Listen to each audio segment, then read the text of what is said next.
Hey everyone, today we are going to be using some WD-40 to get rid of the squeaks in one of our very squeaky doors. As you can see here, every time you open it, it's very loud and very annoying. So we picked some of this up to try and get rid of that. With this WD-40 you have a couple options. You can lift the straw here to point, give you a very direct stream of where you want it to go, or you can poke it down and you get more of a wide shot there. So we're going to go ahead and see if we can't get rid of this squeaky door. First thing we're going to do is shake it up really well, and then once we're ready, we're just going to push the top button there, and that will get us going.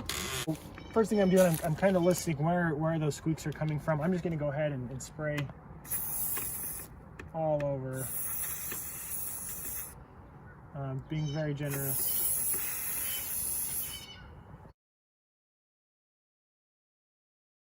I'm just spraying the hinges here.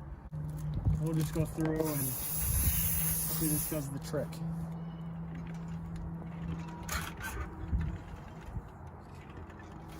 So as you can see now, open and close that door, it's not making any noise. Before it was extremely loud and extremely annoying.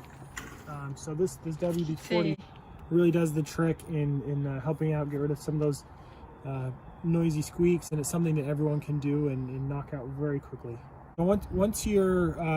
Once you sprayed and once you're confident that you've gotten rid of that noise, feel free to take a paper towel or rag and you can go ahead and wipe up any excess WD-40 that might be running down and might leave stains or other marks.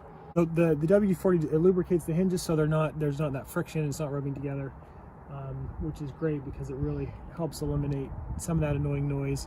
It can be applied anywhere throughout the house where you most places around the house, I should say, where you have those squeaky noises. Cannot be knocked out by anyone. Thanks for watching and subscribe to Big Al Repairs. It's very loud and very annoying.